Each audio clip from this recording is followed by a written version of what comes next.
My name is John, and this is my good buddy Andy, and you're listening to the Packers Blitz podcast. This podcast is done by two diehard Packer fans who have survived the dark times of the 1980s, Packers football, and lived to talk about it.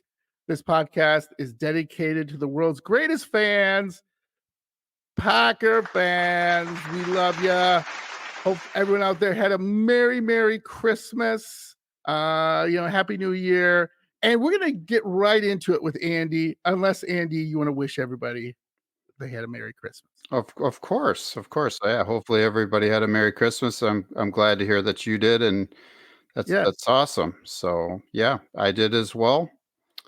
And we're gonna move on right away to because we want to get under an hour for this podcast. I think we're gonna do it today finally. Yeah, New Year's resolution. Yes. That's right. All right. Yeah. So this was Lafleur's congratulatory post-game locker room speech. Here we go. Yeah, we won. A win is a win. Great job, everyone. Exactly. Unlike Lafleur's melancholy speech on Christmas Eve, I hope that everybody out there had a tremendous Christmas with plenty of joy and happiness. I don't know how Lafleur would have given a positive, uplifting speech. So it had to be something like that, almost like in a bored tone, because they won. Oh, like the saying goes, a win is a win, but that was very dicey. That game again, another trap game. We could have definitely lost that game. Absolutely. And if not for a few things going our way for once. Like that call on Romeo Dobbs' catch where he's bumping around the ball and on his back. Ball ended up on the ground. I thought for sure they were going to overturn that one, by the way. So we're not going to go into that one during the podcast today. We're just going to be happy it went our way. And if that wouldn't have went our way, it might have been a different outcome. But a win is a win, right, John? John, do you have anything to say before we start tonight, or anything else you wanted to add? Yeah, I do. Okay. Joe Barry. Okay. F Joe Barry. Okay. All right. I know we're going to get into this. Yeah. We're going to get into this, but I'm going to get into this right now. Okay. You're going to do your rant right now, John? Well, no, I'm just going to do a mini one. I just want to know. I'm just going to show you how I am omniscient, where I could, whatever you call it, I could see the future, the past, and all the things. What did I say? I said two things, and go back and listen, Packer Blitz fans and Packer fans. I said two things. One, Joe Barry's going to make Bryce Young look like Steve Young. He had the best game. Bryce Young had the best game of his NFL career against us. Okay? Yes. I was right on that. Yep. Number two, I said, you know what's going to happen, Andy? Because Andy's like, oh, we're going to win. I don't know what the score was on you, but I think it was like we're going to win by 8 points or 10 points or something, like double digits. And I said, no, we're not. This is exactly what's going to happen. They're going to go down and score and everything, and they're going to keep the game really, really close. And then we're going to have to kick a last-second field goal or score a last-second touchdown to win the game. Guess what happened? Guess what happened? Yeah. And they almost hit a game-tying field goal if it wasn't for, well, maybe some clock mismanagement. But that's just, I'm going to start out with it until I get to my real rant. But let's just keep this ball rolling, okay? I just have one word for everybody out there. John is a soothsayer. Thank you. Yes. And I got one for the Vikings game too, which you're not going to like, Packer fans. Oh, gosh. All right. So let's get into our new section here, or our near piece, you want to call it, Andy? New segment. Yeah, it's called Very Interesting. Very interesting. This is a continuation of a new segment that we started last week on Packers Blitz episode number 54, I believe, where John was Correct. making all his premonitions, or his precognitive ability is off the charts, that's for sure. So we started this last week on Packers Blitz, and again, this segment delves into the world of the NFL and how the Packers fit into that. And along the way, we'll discuss some very interesting tidbits of information to stimulate everybody's brain after the Christmas holiday of family gatherings and feasts. So the first very interesting thing, just in, the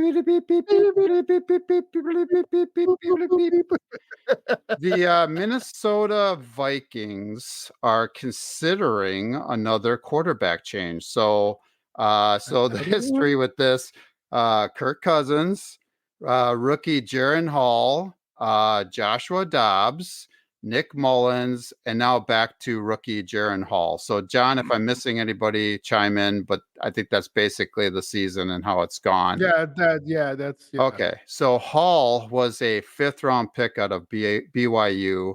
That is significant to the Packers playoff hopes because we play them on Sunday Night Football this week. The Vikings have their season hanging in the balance. Just like the Packers, they now sit at 7-8 and are a game behind the Rams and the Seahawks in the loss column for one of the final NFC wildcard spots. The Vikings have hit a rough patch and have lost 4 of 5 games. The Packers are fortunate facing a rookie quarterback this week, and with an opportunity to dispose of the Vikings' playoff aspirations. Simple. The Packers football team needs to continue to win and take care of business. Take care of its business, right, John? John, any comments on that first? Yeah, I don't. Very interesting. Very interesting. I don't. Hold on a second. So Nick Mullins started against Detroit. He threw for over 400 yards, 4 interceptions, and I think he threw 3 touchdowns. So why would they? I don't. I don't understand why they're going to the rook. Is that a slap into our face to say we can go with a rookie and beat you against Joe Barry's defense? What am I missing here? Like what? Yeah, that must be a slap in the face. Yeah. I don't know. That makes no sense. I'm dumbfounded, right? I don't even know what to say right now. Why? Okay, so I'm just reading this right now. As of now, he's healthy. He's not hurt. I thought he maybe had something going on. But basically, this is generated by AI, I'm sure. But it says Mullins, Dobbs, or Hall could start in week 17. That's what it starts off. So, okay, only 3 options there. So I guess we really don't know who's going to start. I thought it was supposed to be Hall that they were going to last thing I heard. But it says the Star Tribune's Ben Gosling reports the Vikings could start any 3 of their quarterbacks in week 17. So, then they were trying to give, advice. And so this guy said that Kevin O'Connell, he's the head coach of the Vikings. This is what Kevin O'Connell said. All 3 of those guys are worthy of being involved in that discussion. We'll make the best decision in the interest of winning games. End quote. Winning games. So no clue. What? No clue what's going to happen. They said Nick Mullins had a couple weeks of, turnovers, ineffectiveness, or whatever. So I guess that's why. I don't know. Yeah, sorry, we aren't being helpful here to anybody. We try to be, but right as of now, we don't know because their head coach doesn't even know who he's gonna start right? Maybe that's a Worse than us. Maybe that's a tactic too. Probably. It's Does it probably just matter if it's an open competition, I'm sure at this point. Whoever performs best in during the week or yeah. whatever, but who knows? I'm glad he's going about Well, his business that way because if he is doing that kind of stuff, most that makes likely if he doesn't pick somebody right away, yeah. they may not be really prepared for the game, and that hopefully would benefit us. We So need all the help we can get right now, especially on defense, right? yeah, well, I'll get to that. So beep beep beep boop boop. Vikings Hawkinson is out. He's not playing. He's out for the season. Correct. Yep, he's out for the year. Yeah. Which that will help us because he would have a field day. We'll get to that anyway. Yep. We'll talk a little bit about that more later on. Yeah. So the second very interesting thing, there's one particular Packers player who doesn't know how to take care of business, Well, here we go. except for his pocketbook. Here comes my boy. He cannot stay on the field. He cannot even get the coin toss right. That is none other than Packers starting cornerback Jair Oh, my Alexander. boy. And John, I sent you this article, I know so you did. very interesting. So after missing 6 games with a shoulder injury, is he playing? Is he not playing? He should have been on IR, so we had another roster spot. But don't get me going on that. Exactly, so after missing 6 games, he finally declares himself ready to play. Yippee. Well, before Jair even played in the game, he crashed the captain's meeting and joined the 3 game captains, Aaron Jones, Quay Walker, and Eric Wilson at midfield.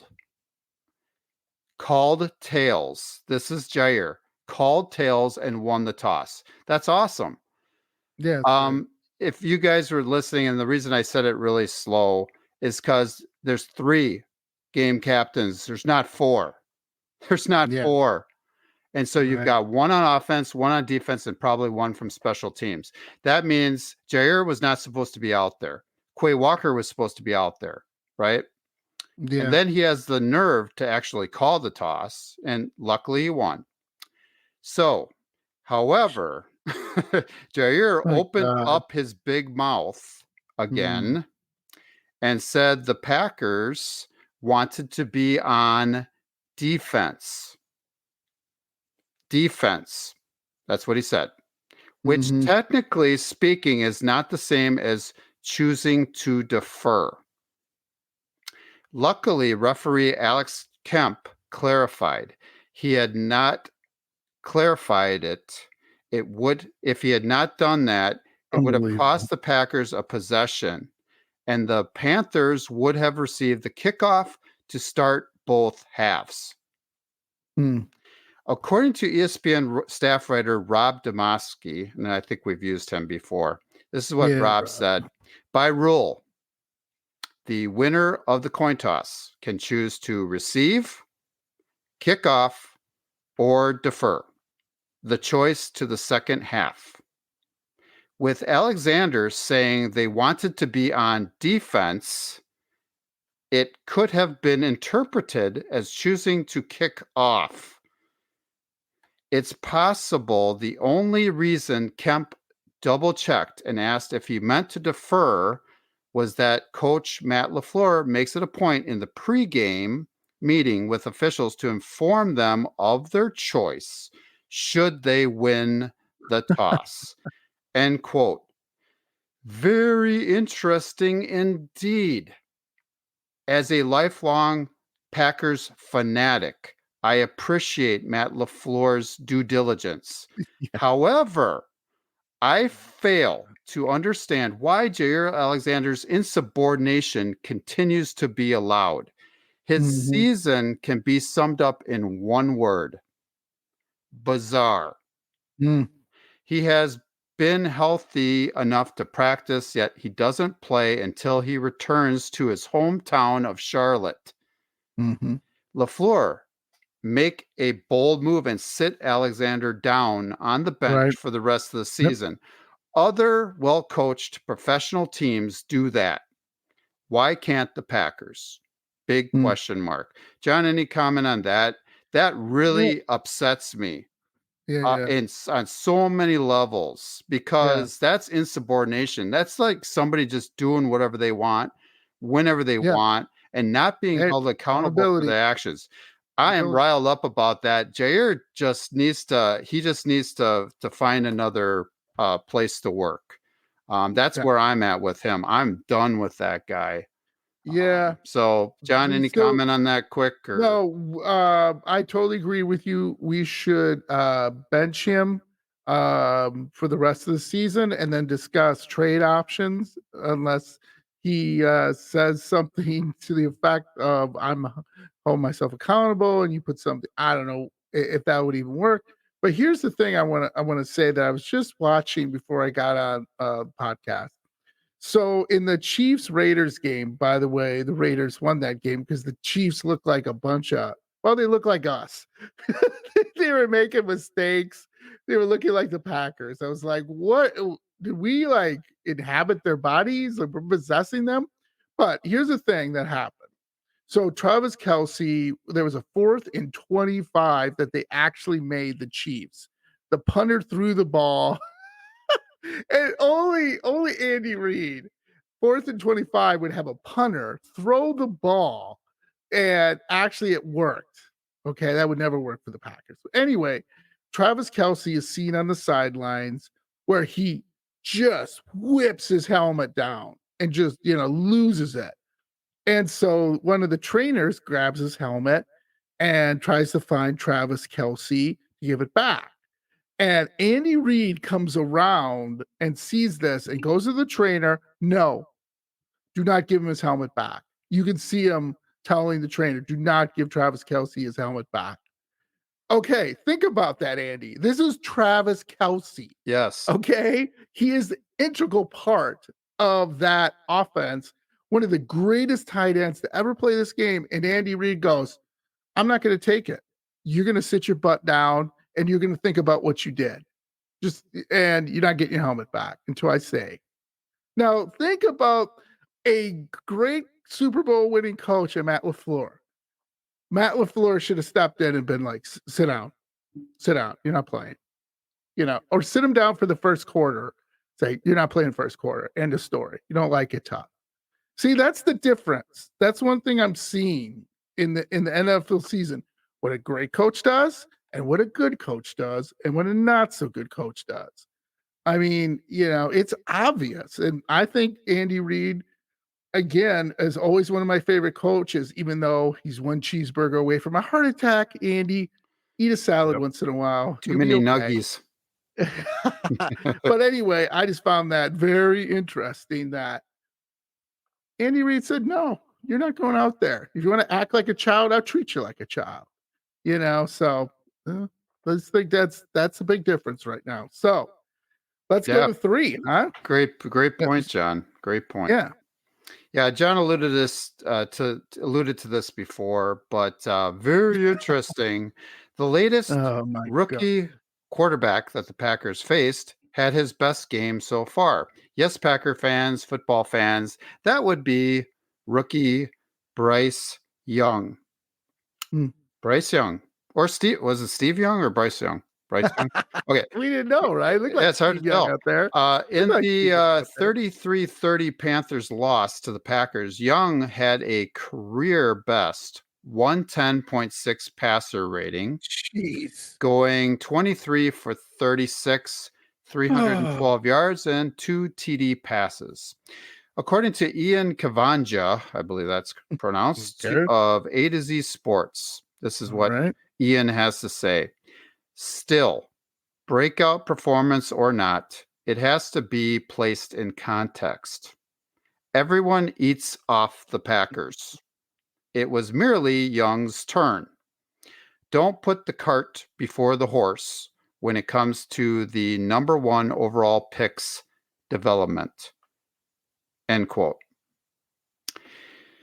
The Packers D has made quarterbacks like, I had to take a deep breath, John, has made quarterbacks like recently benched New York Giants quarterback Tommy DeVito, journeyman Tampa Bay Buccaneers quarterback Baker Mayfield and now rookie Carolina Panthers quarterback Bryce Young look like top quarterback chefs, slicing and dicing us up. So, John, any comment on that? You already kind of commented before, but this is getting ridiculous. This is like 3 games in a row.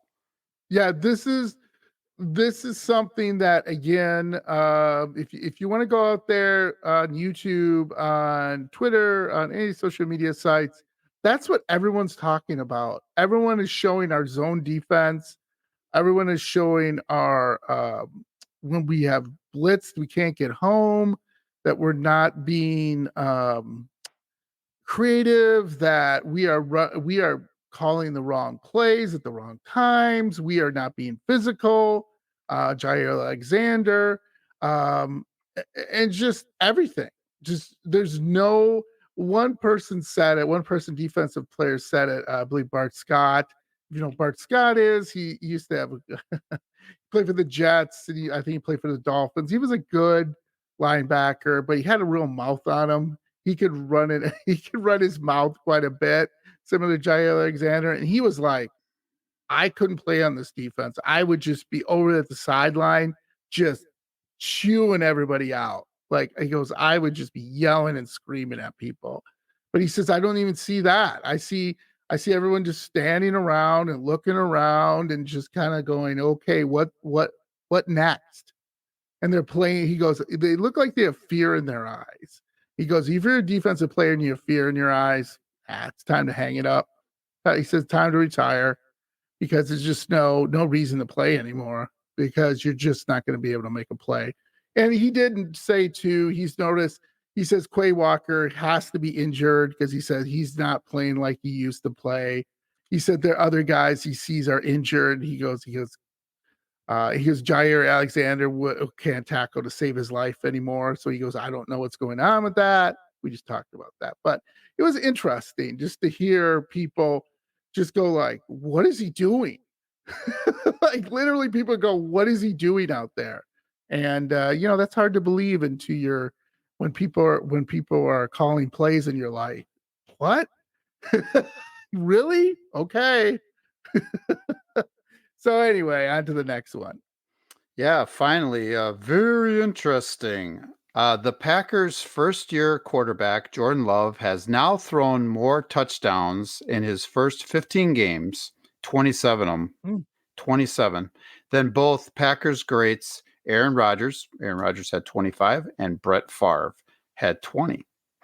Yeah. He has so far after 15 games, 27 touchdowns. In the NFL, Jordan Love is currently tied with Jared Goff and Josh Allen with 27 touchdown passes. Only Brock Purdy has 29, and Dak Prescott has 30, have more touchdown passes than Love. As far as the Packers quarterback history goes, Jordan Love has the closest stats to that of Aaron Rodgers. J. Love has had a 62.5 completion rate, 3,587 yards, 27 touchdowns, 11 interceptions, and a 91.8 passer rating after 15 games again. A-Rod had a 63.4% completion rate, 3,730 yards, 25 touchdowns, 13 interceptions, and a 91.4 passer rating. John, that's pretty interesting, isn't it? So the passer rating is what I was looking at, especially. Jordan Love has a 91.8 and A-Rod had a 91.4. That's pretty darn close. So their stats are pretty much mirror images of one another. John, any comment on that? Yeah, just really quick. Packer fans forget the cupboard wasn't bare with Aaron Rodgers when he started. We had Greg Jennings. We had I don't think Jermichael Finley, but maybe I'm wrong on that one. We'll have to go back and look. But we had I'm pretty sure we had Jordy Nelson. I'm pretty sure we had Greg Jennings. I'm pretty sure we had another veteran tight end. He had a pretty decent offensive line, and we had a pretty good running game. So again, he wasn't like, his cupboard's bare. And when I combine, if you're matching up receivers, if Jaden Reed plays, he's exceptional. We all know that. If Devontae Wicks, he's pronounced his name wrong for whatever reason. I Dontavian. think Dontavian Wicks, if he can stay healthy, he got hurt in Carolina, but he has been playing well. Obviously, Tucker Kraft came out of nowhere, finally got his nose in the playbook. We get Musgrave back.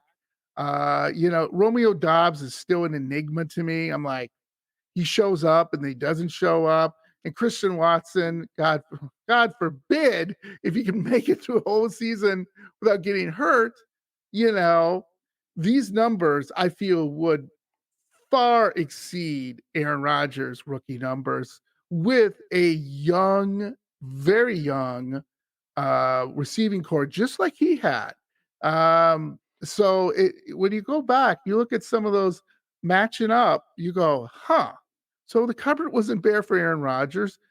Yet with Jordan Love, he's had Bo Melton in there. He's had to throw to Tucker Kraft.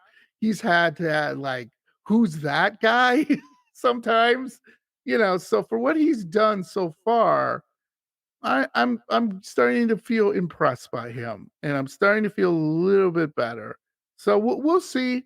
The jury's still out. I love his game-winning drive against Carolina.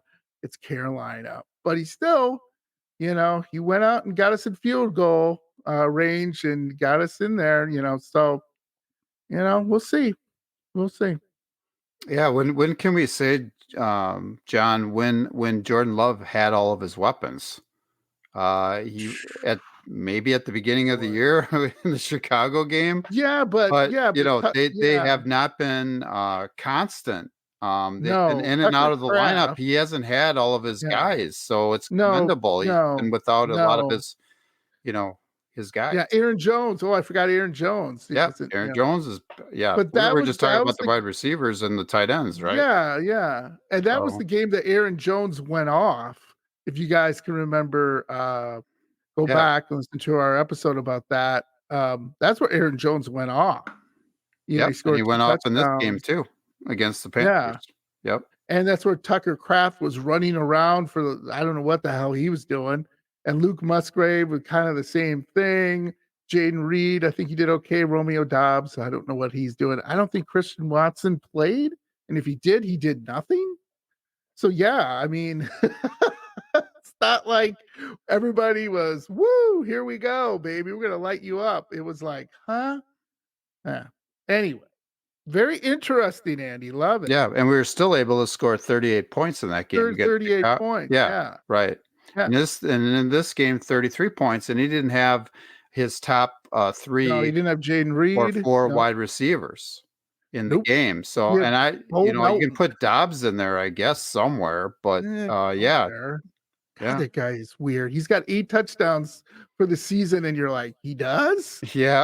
We're gonna talk really a little bit about him later. He did have a good game, so that part was good. All right. So let's do the recap. Right. So we had a victory, 33 to 30 victory over the awesome over the worst capital letters NFL team, the Carolina Panthers. So we won. Yep.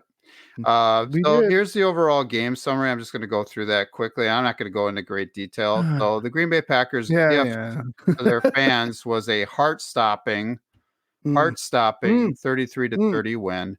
Personally, I have a defibrillator handy, the defibrillator paddles at the ready to restart my heart when watching Packers games this season. Packers quarterback Jordan Love was the star of the game, throwing for 2 touchdowns and running for another. He helped them build a 30-16 lead, John. I know. However, that's when John went to go help his wife bake Christmas cookies. Bake some cookies. Right, yeah. However, and I'll let John go into that a little bit later. However, the Packers D couldn't hold the lead giving up 2 late fourth quarter Unbelievable. TDs and a 2-point conversion to the anemic Panthers offense. And anemic is the right word, fans out there. With the game on the line, J-Love made plays to get us into field goal range. Then Anders Carlson kicked a 32-yard field goal to put us ahead. The Packers defense then tried to spoil all of our Christmas, basically everybody's Christmas from there. With 19 seconds left, the Packers' so-called D gave up a 22-yard completion to DJ Chark. We'll talk about him later. Give me a break. With 13 seconds left, another 22-yard pass to Fossil wide receiver Adam Thielen. Adam Used Thielen. to play for the Vikings. Right? Yeah. Luckily for all of us Packer fans, the Panthers ran out of time before Bryce Young could clock it and then bring out the kicker for a game-tying 50-yard field goal. Yeah. He would have made it. Merry Christmas to everyone. And to Packers Nation, a big sigh of relief, right? It was a Christmas gift, that's for sure. John, anything on the game summary that you wanted to add? No. I mean, I just kind of started from where we were at 30-16. That's when it started getting very interesting. Yeah. I had a big sigh of relief, and I was like, oh, we're going to win. I was, start to make some snacks, start to go in there, make some chicken wings, there you go. some popcorn, shrimp, whatever. Go out to the air fryer, right? Yeah, and then all of a sudden I'm kind of looking back and, they're driving and driving. It's like, give me a break. Yeah. It's like you thought the game was over and then it wasn't. So that all started probably with about, I think it was about 7 minutes left in the game or whatever it was. Yeah. Yeah. So let me talk about. Just go ahead and rant. Yeah. All right. Get it off your chest. This is Packers defense. Do another one of those clown horns. This is what happened. Okay, Packer fans. I bet some of you were like the same way, just like with Andy. We're up by 14 points. My wife asked me, "Hey, hon, could you come? I know you're watching the game." And my wife she's a Packers fan too, and she knows. But she's like, "Could you just come up and help me really quick?" And no problem. We're up 14 points, right, Andy? No problem, right, Packer fans? Hey, this is the worst offense. Nothing to see here. Worst offense in the NFL. The worst. Okay, with a rookie coach, a rookie freaking quarterback, Adam Thielen, who's in a wheelchair and on Social Security, guys you've never heard of. Okay, it's done. It's over. Not even Joe Barry himself can screw this up. So I go help my wife, and I'm sitting there, and it's like 5 or 10 minutes. I'm just gonna check the score. Maybe we scored again. That'd be really nice. Wait a minute, 30-22.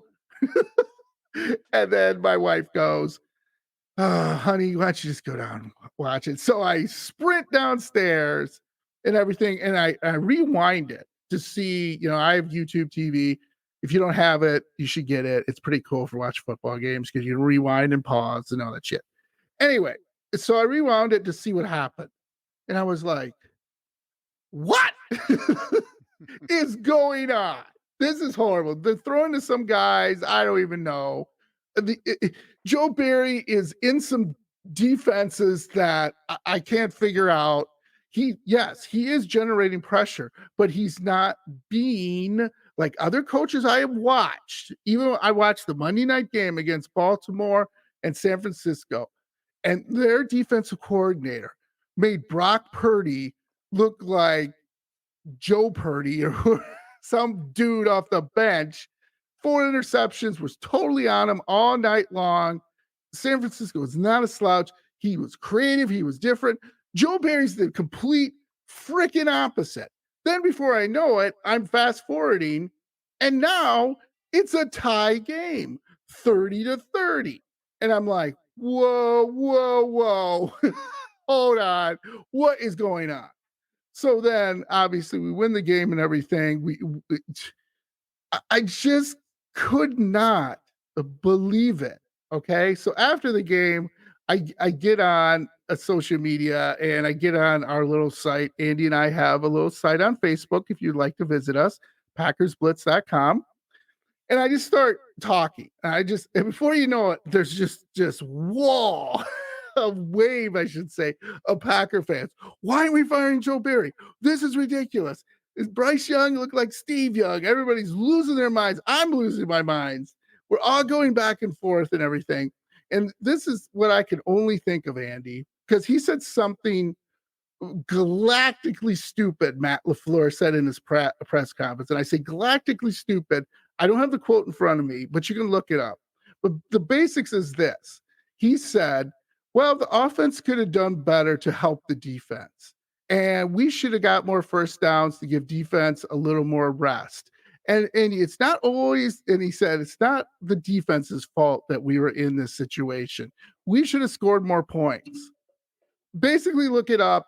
You can read it out. That's what Matt Lafluer said. He took the whole thing off of Joe Barry, right? Just owned it, which a head coach should. But now I'm to the point of, what does Joe Barry have on the Packers? Did he catch somebody having an affair? Is there some money laundering? Is there something going on?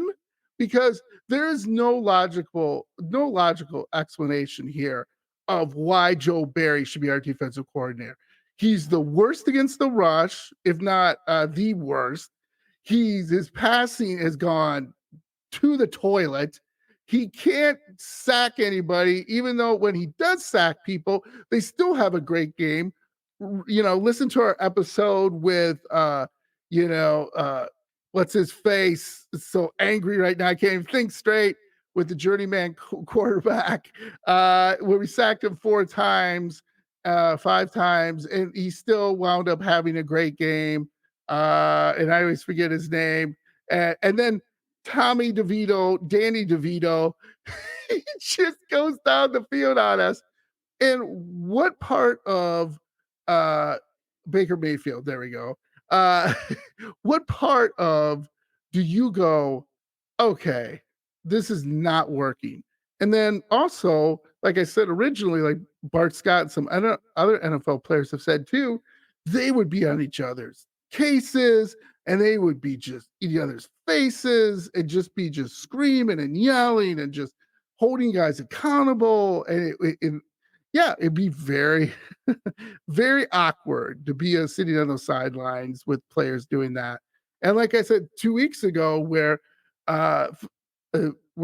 Dallas was getting their butt kicked by Buffalo, and El Harris, when they're down like 25 points, El Harris is on the sidelines chewing out his defense. And, there's no accountability. And that's the thing I've read recently. And Andy and I have talked about in every episode.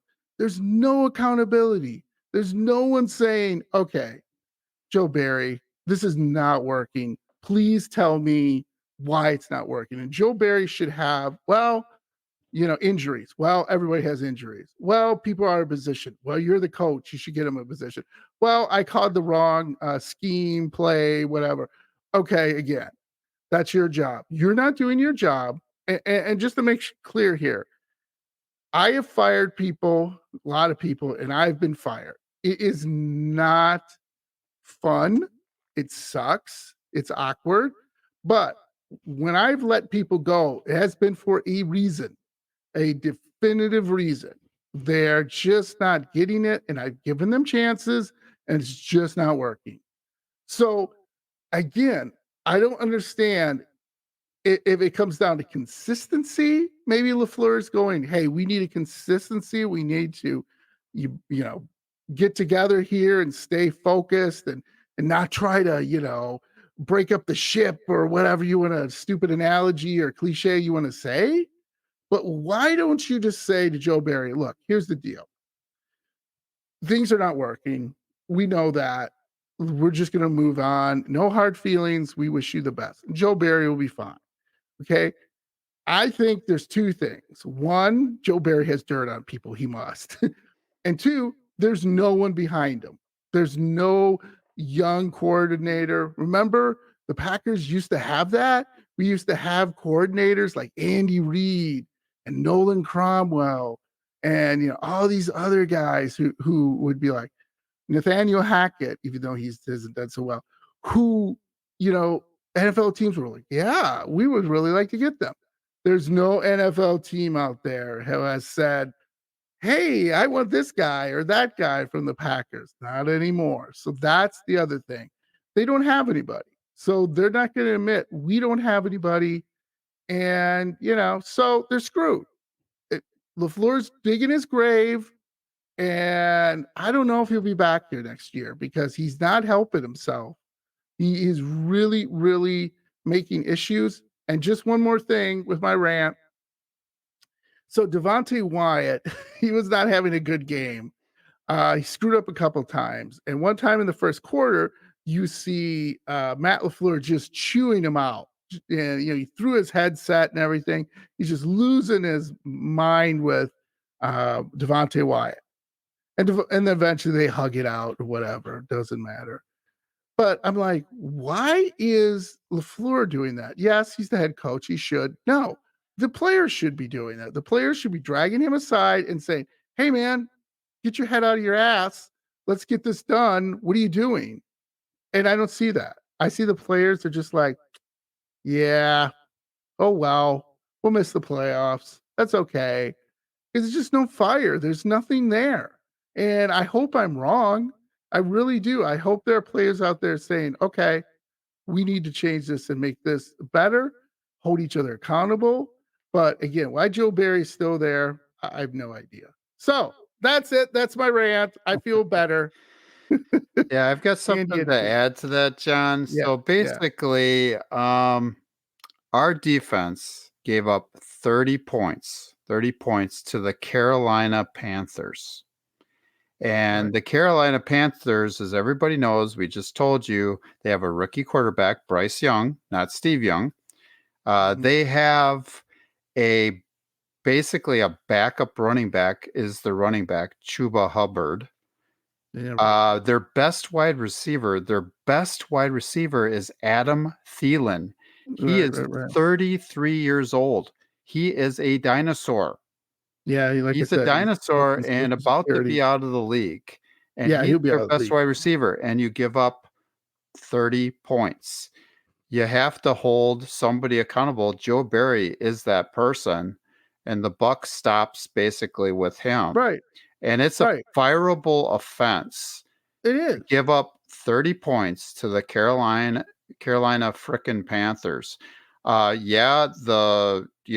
It was great weather. You can make up all these excuses. The field conditions were fine and all this, and but you shouldn't be relying on weather to play defense for you. And I'm sorry, they don't have enough weapons on that team to be scoring 30 points. And it was a fireable offense, and hopefully, they'll reassess at the end of the season. The end of the season is going to come quicker than we think it's coming if changes aren't made.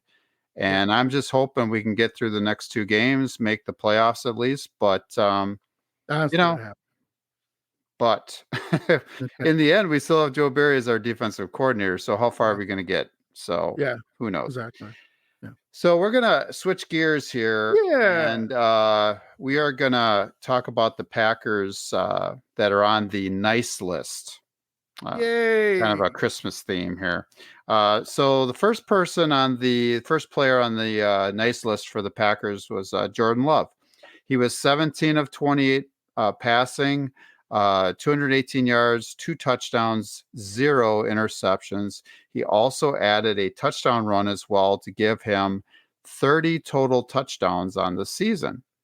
He did that despite missing 3 of his top wide receivers. We already talked about that.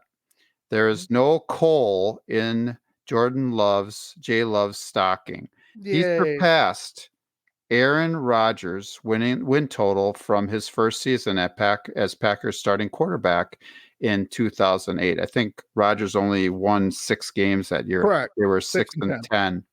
Yes. So yeah, he already surpassed that win total. So congratulations, Jordan Love. That's awesome. The second person on the nice list that I've got, and we talked about him also, running back Aaron Jones, 21 carries, 127 yards.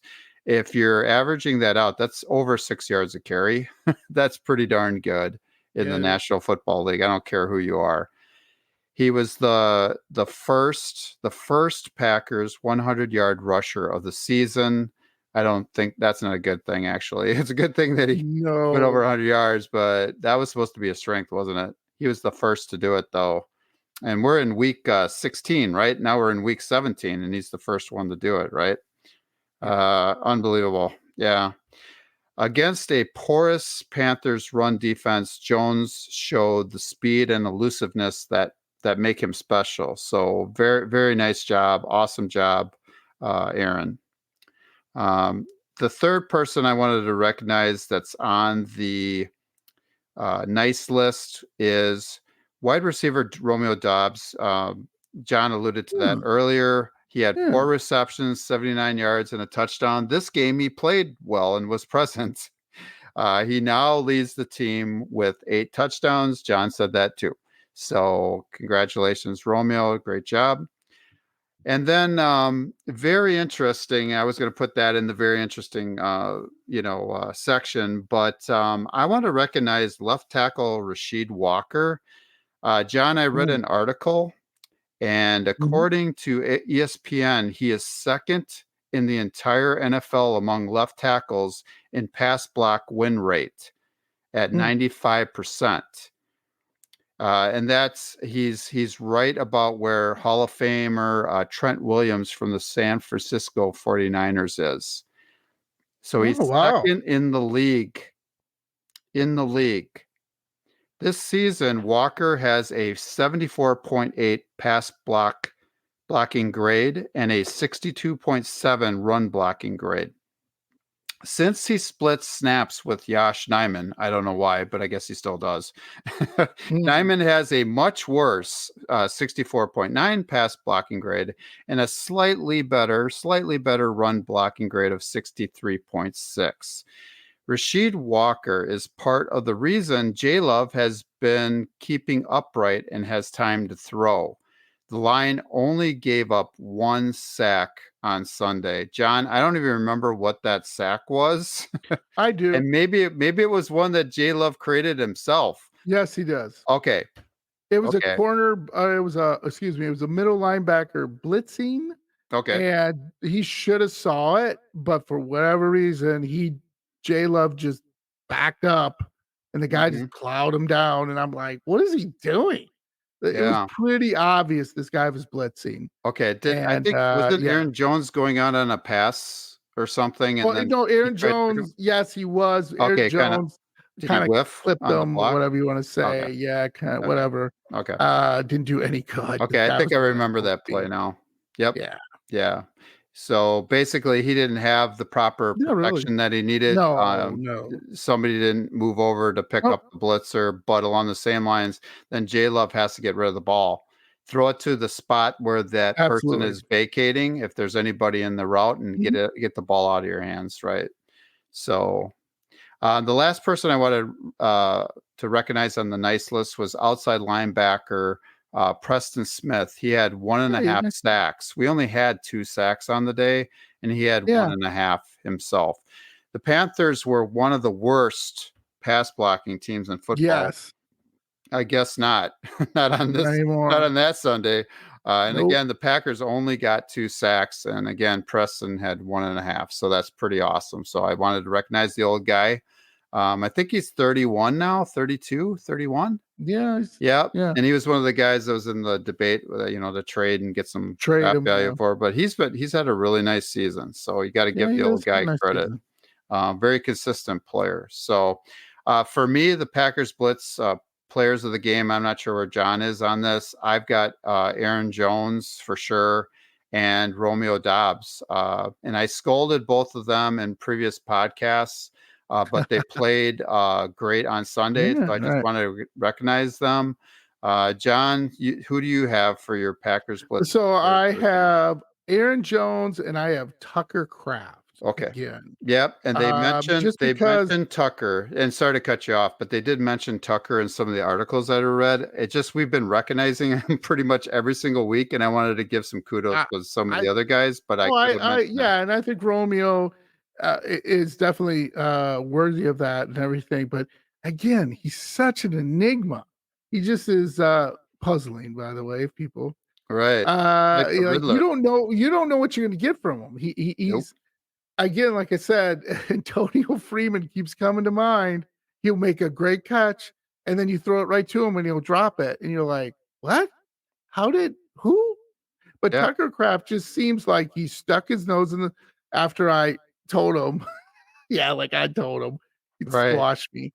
Like I said in our podcast episodes, I said, just get your nose in the playbook. You look like a deer in the headlights. Now he looks like a real threat for us. And with Musgrave, hopefully he continues to rebound and can play. Man, that is a nice combination. There'd be a lot of teams wish they had two young tight ends like we have with promise. That's gonna be interesting Yep, the moving third forward. round curse is over. There were some articles on that too. I think so. I Yep. think so. Let's hope, right? Yeah. Yep. Okay, And naughty list. yeah, the naughty Oh, list. go ahead. Yeah, well, I just want to say Romeo Dobbs is like a box of chocolates. You never know what you're going to get, right? Just right He out of Forrest does. Gump. Yeah, you darn right. Okay. So yeah, the naughty list. Well, This is number easy. one, of course, is defensive Duh. coordinator Joe Barry. We have to Oh my mention God. him. I'm sorry, we just do again. Nobody employed by the Packers was even close. The No. Panthers are a bottom 3 offense. They averaged 14 points per game. Bryce Young had not thrown a touchdown pass since John November 9th. November 9th. Oh my That's the last time he God. threw a touchdown pass. He only had 9 on the season. Over a month? Yes.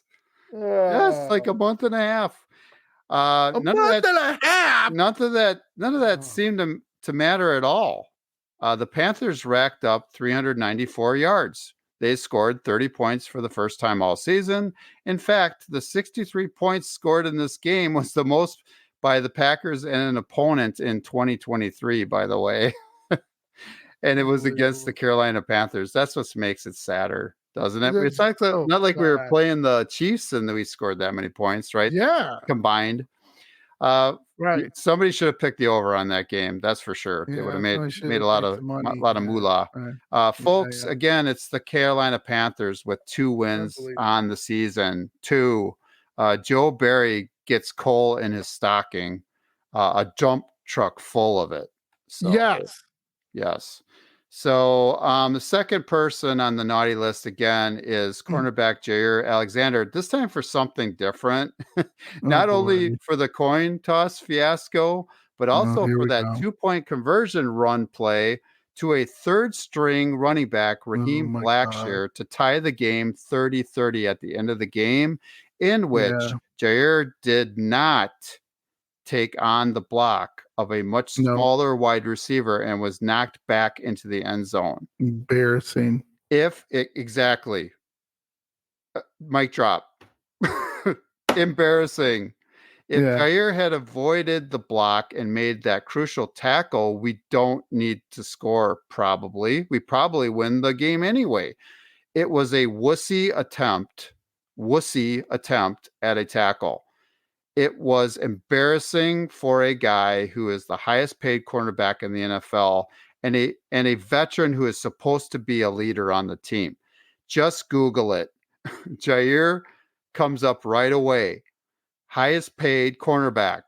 He signed an extension in May 2022. Forget this. 4 years, $84 million with a $30 million signing bonus. Boy. Fiscally irresponsible and naughty.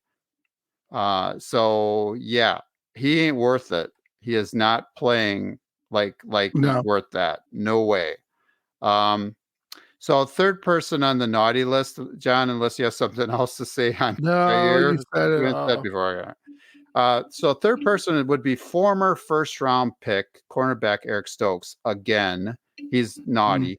He got beat twice by wide receiver DJ Chark on both of Bryce Young's TD passes. In 12 games, get this, John, in 12 games this year, Chark had only 26 receptions, 363 yards, and 3 touchdowns. On Sunday alone, against the Packers, of course, right? And Eric Stokes, he lit the Packers secondary up for 6 receptions, 98 yards, and 2 touchdowns. Inconceivable and egregiously naughty. Yeah.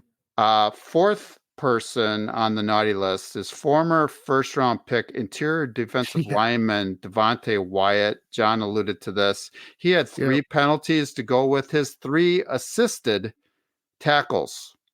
Not unassisted, 3 assisted tackles. On one of those penalties was a boneheaded, this is what John was referring to. Let me get specific for you guys. Was a boneheaded offsides penalty on a field goal attempt. Packers fans, Jacob Westendorf of SI.com wrote something really intelligent. This is what he said. Wyatt lines up right over the ball. In theory, it should be impossible to be offsides when a player is right over the ball. End quote. Naughty, John, Packers fans, Packer Blitz fans. Yes. Naughty and stupid. Yeah. So yeah, that's why Lafluer was pissed. It's many things that he was doing that game, but that was the one that you were alluding to, where he threw down his headset. Just really stupid. So, last naughty player would be latest first round pick outside linebacker Lucas Van Ness, and I'm going to turn this into a positive in a second. Another stupid penalty came right at the beginning of the game. The Packers D forced a 3 and out. Then instead of giving the ball to their offense, Van Ness roughed the punter, forcing the D to go back onto the field, naughty and dumb. However, a fantastic article by Wendell Ferreira, we mentioned him quite a bit, and A to Z Sports believes that it's time to accelerate Van Ness's developmental path by giving him increased snaps, which equals more learning. In fact, Wendell gives an interesting comparison. And here's the quote he has, and John will be interested in this. Lucas Van Ness has been slightly more productive than Rashawn Gary in his rookie season, just not on a down-to-down basis. Coming out of Michigan, Gary had 244 snaps, 2 sacks, and 15 pressures. Van Ness has 335 snaps, 3 sacks, and also 15 pressures. Van Ness is better at stopping the run, though, with 21 tackles versus 13 from Gary. And the tackling, by the way, is the big difference in Van Ness's favor. He's had a 65.6 tackling PFF grade, which is not only better than Gary's numbers as a rookie. Gary only had 51.0 PFF grade, but also his grade this season. Gary only has a 51.1, so he does not tackle as well, and that's end quote. So sorry, I embellished and added a little bit there. So Lucas Van Ness needs to play more. He currently ranks 4th in snap count in 2023 for edge pass rushers. Preston Smith has played 66% of the snaps. Rashawn Gary, 51%, about half. Kingsley and Igbari, 41%. And then Van Ness, a distant 4th at 33%, so about a third of the plays. So they need to increase that, right, for his development. So, John, any comments about that? So those are the naughty people, naughty players during the game, the naughty list. Sounds good. Okay. I love that. So part 4, I'm looking to let John take. I'm going to take a little break, and we are going to talk about the upcoming contest against the Pike Queens. Right, Queens. Okay, so Packers at Vikings, U.S. Bank Stadium, 7:20 on NBC. Yes, we are stuck with Collinsworth and the other guy, Mike Tirico. Tirico, thank you. Again, we've already said this. Tirico, you're a professional. Do the Olympics. You're really good. Collinsworth, retire and go fishing. I don't know what I would golfing.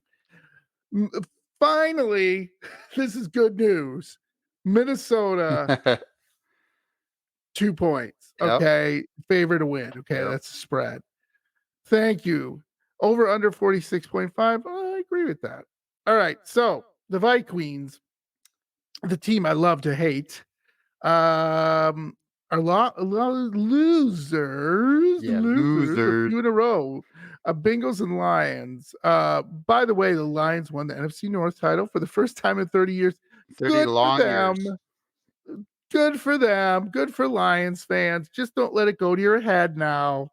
Don't be stupid and be like every other fan base. Oh, we haven't won in a while. We're really good. Yep. We'll see next year. Yep. Jared Goff, too. He needs to Yeah, knock we'll it off. see. Probably going to start wearing a cape or something. Oh, Jesus.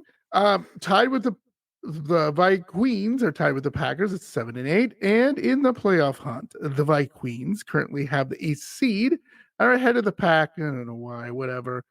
The Atlanta game, just really quick. I told you that Atlanta game would come bite us in the ass, and it has. I told you, Packer fans, Packer Blitz fans. But both teams need to win the next 2 games to have a realistic chance to make the postseason. By the way, the Suckhawks, oh boy, they have, I know they play the 49ers, and then the Rams play, who do they play? Well, Andy, you look that up for me while I'm doing this. The final 2 games. I appreciate that. Thank you. Since they lost Kirk Cousins for the season, playing the Packers last time at Lambeau, I was at that game, folks. And if you remember, it was just terrible. We should have won that game. We played Vikings very tough. Still can't decide who their starting quarterback is. Like I said, they had Nick Mullins in there. He threw for over 400 yards. He had 3 touchdowns, 4 interceptions. He played pretty well. But again, who knows what they're doing? Even if you're saying strategy, does it matter against the Joe Barry defense? No, it doesn't. So start the rookie. But they did lose a big piece. TJ Hawkinson, he is a great player. Total respect for this guy. He's out with an MCL and an ACL in his knee, so that's crazy. And he, like I said, a good player. He had already set career highs with 960 receiving yards and 95 receptions. He was on his way easily to becoming the ninth tight end in NFL history with 100 plus catches in a season. He also currently leads the team in receptions and receiving yards. And Justin Jefferson is back from a hamstring injury. He had a really good game again. Oh boy, here we go. Despite missing almost half of the season, he still has 51 catches, 823 yards, and 4 touchdowns. And yeah, he is their best player. There's no doubt about it. Period. Andy, you were going to say something? Yeah, period. He is. Yeah. He's also considered by many to be the best player in the NFL right now. That's why he was on Madden, right? The cover of Madden. Yeah. Okay. Yeah. There's a reason for that. That's why he has so many commercials right now. Especially if you're a Little Caesars pizza or whatever it is, but Little Caesars, yeah. No. Now wide receiver Jordan Addison is dealing with an ankle injury. He'll play. Give me a break. Everyone's playing. He has been great with 63 receptions, 826 yards, and 9 touchdowns. No surprise. He was a good player with USC. Packers could have got him, but I'm happy with some of the receivers we have right now. So don't be too greedy. Ty Chandler is the new lead back in Minneapolis. He has taken over for inept Alexander Mattson. I don't know who he is. Who cares? Upside linebacker Daniel Hunter. Big guy. Love this guy too. He has over 15 sacks, 74 tackles, 4 forced fumbles. Yes, he is Minnesota's Rashawn Gary. Very good player. You got to make sure you match up well with him. I hate this guy, but I love this guy. Safety Harrison Smith. I wish he was with us. He also has 3 sacks, 85 tackles, and 3 forced fumbles. Harrison Smith always ruins our day. He always finds a way to just make that play that you go, damn it. And he's old. He's not some young guy out there anymore. He's near the end of he's in the twilight of his NFL career. So Now that's not saying much, but the Vikings D has been better by the Pack. Any's defense is better than Packers defense. I'm not even going to read this. They allow 20 points per game. They get to the quarterback more often. That's because they have Brian Flores, who is blitz. He just keeps hitting the blitz button. If you were playing Madden, just blitz, blitz, blitz. They have 42 sacks. They get more turnovers, 11 interceptions, and 21 forced fumbles. The Packers, by the way, only have 6. Why am I even reading this? Have only 6 interceptions and 9 forced fumbles. Again, Brian Flores, he's extremely aggressive in his play calling. When I saw the Minnesota game at Lambeau, I think Jordan Love handled it for the most part pretty well. And that game, I think we had some injuries. Obviously, I think we had Aaron Jones still out, or maybe he was at 100%. But our defense played pretty well that game. We made Kirk Cousins give the ball up a couple times here and there, but still, we're really not in that game. Andy, anything to add? Did you find who the Seahawks and Rams play? Yeah, so both those teams are at 8-7. The Seahawks play Pittsburgh in Seattle, and then they're at Arizona to finish out the season. Okay. The 8-7 Rams are at the New York Giants, and then they're at San Francisco. Okay. So a couple of teams that are ahead of us right now. We'll see. But we'll talk a little bit when we talk about the Packers right now. You're going to see some of the percentages. We still have a good chance of making the playoffs. We got to win both games, though. Yeah. So currently, 30% chance to make the NFC playoffs. However, 2 or more wins to get to 9-8 than the Packers. And by the way, Andy and I will go through our preseason predictions after the season to see how close we were. Come on, Packers. I said you were 9-8 and going to make the playoffs. Andy said, I don't 7-10. 7-10. Yeah. All right. So here we go. And with 2 more wins, then the Packers playoff chances raises to over 90%. So no big deal. We just got to win. So yes, they still need help, but they have it's their fault. And I totally agree for losing too many winnable games. Yes. Pittsburgh, Atlanta, the Giants, 3 games should have won. Yeah. We also should have beat Las Vegas Raiders too. Raiders to beat them. Yes. Yeah, there's so many games that they should have had. I will take Tampa off of that list now because Baker Mayfield we got beat. Baker Mayfield jumped in the fountain of youth and took something and back to his glory days in college. He's back to his glory days, which will not last. But anyway, we have a lot of injuries, availability question marks with the Packers. What's new? Offense, wide receiver. Oh, Watson, come on, man. Just get in the tub and let's go. Wicks, Dontanian Wicks, which I think that was a cheap shot, but I'm a Packer fan, is when Wicks was in the end zone and at Carolina, I don't know if it was the safety or the corner, kind of hit him in the ribs, kind of gave him a nice, good shot in the ribs. It's football. I get it, but come on, man. Like, he's in. What are you doing? I get it. Put it on tape. But anyway, other guys, Reed is questionable. I think he'll play. I think he's tougher than you think. Luke Musgrave, got to be careful with this kid. You don't want to ruin his future. He has a lacerated kidney, and that, he's going to get hit in the back, and that could cause other problems. So got to be careful. Devondre Campbell, he will not be with the Packers next year, by the way. Packer fans, I think he's kind of just fed up the way the Packers have treated him. And I don't know the full story. Darnell Savage will not be with us either, but both are questionable. I don't see them playing. I think they're shutting them down for the season. That's my opinion.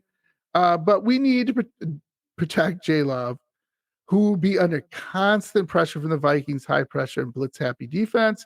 You can work with that. You can beat a blitz happy defense. It's been proven. Whether we can or not, we'll see.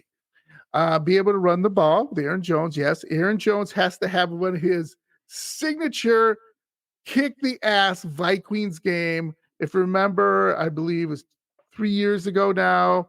It was a Monday night game. It was for the division. Everyone was hyped up for it, and Aaron Jones just destroyed them. I mean, there's a great if you could go back and watch that game, it's really great because they show this fan after Aaron Jones runs for like a 56-yard touchdown, and they show this Viking fan, and he just mouths, "It's over." As soon as we scored, it was over. By the way, one of the things too is we can't cough up the football because remember, forced fumble was a big thing. Don't turn the ball over. And so J Love and Aaron Jones, again, don't turn the ball over. Packers.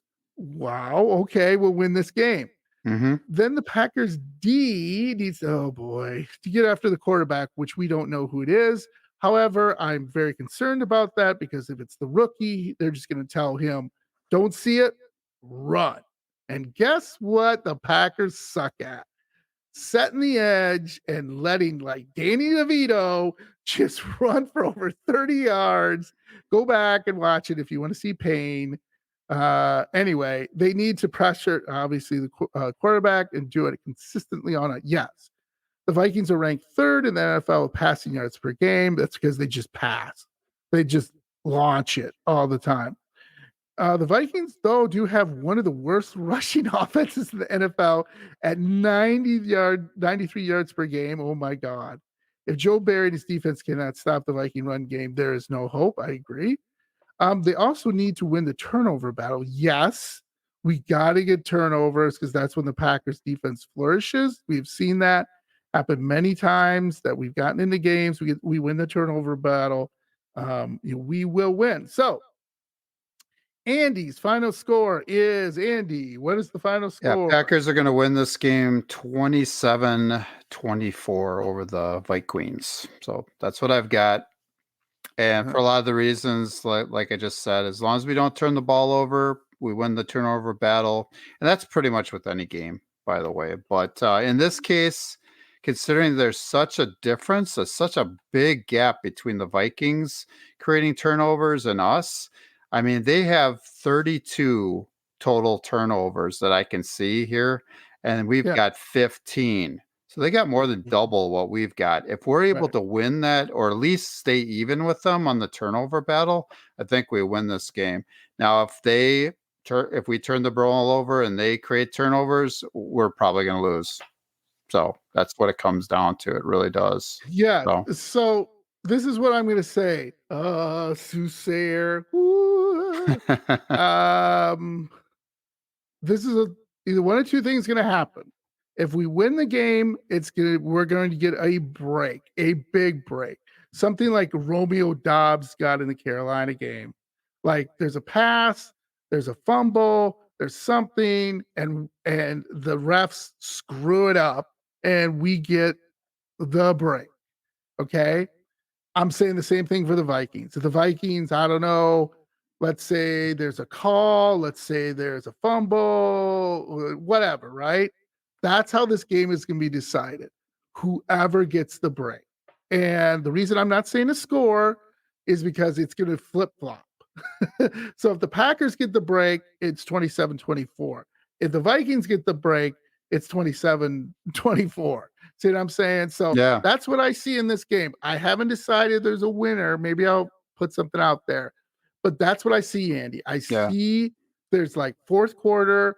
I see somebody like throws up a pass and they call pass interference and somebody kicks a field goal to win the game or, fumble, whatever. So that's what I'm saying right now. John, it's gonna be close. The last several years, we've split with them. They beat us in Lambeau. So again, I've been saying this pretty much all season. Once we lost that game at Lambeau, I think it was week 8, and Kirk Cousins got hurt, and we still lost.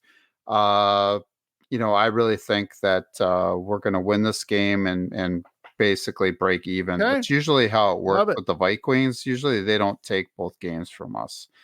So my guess is, we should win this game. We've got our starting quarterback. We've got J Love, and they don't. He's got to play well. And so right there, we should be winning this game. So as long as we don't turn the ball over, I think we'll be fine. So, All righty. so John and I of the Packers Blitz podcast, hope that everyone has a happy new year. Hopefully, one of the reasons that all Packers fans will have a happy New Year's Eve will be because of another Packers win on Sunday night. Yes, both the Vikings and the Packers deserve to be 7-8 this season. However, with a victory, one of these two teams will still have hope. With a loss, one of these two teams will be all but eliminated from the playoff race.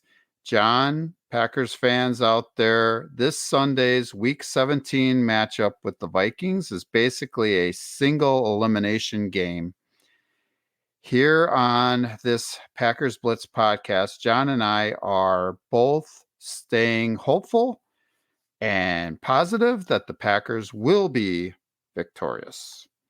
John, any comments? I know what your soothsayer thing. It's kind of scaring me a little bit, but yeah, I think it's going to be close. I think the Packers will. Yeah, you were looking into your crystal ball just a second ago. You're looking like Gandalf. You got your big sorting hat on from like Harry Potter or something. Yeah. So I'm thinking, everyone out there, please have a happy and safe New Year. We're excited about 2024. Andy and I, we're going to talk over some ideas, try to have some fun. This year, we weren't able to do some things we would love to do, but that's okay. We still love doing this podcast and we love our fans. We will do our best to try to keep this under an hour moving forward, but it's really hard for Andy and I because we love talking Packers, and you should love it too and hear our passion as we talk. So again, hit subscribe, hit like wherever you listen to Packers Blitz on your favorite podcast site, YouTube, Spotify, Apple.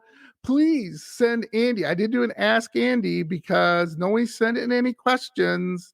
So please send us a question for Ask Andy at PackersBlitz80@gmail.com. That's PackersBlitz80@gmail.com. I'll put it in the episode notes again. No excuses, folks. Ask Andy some questions.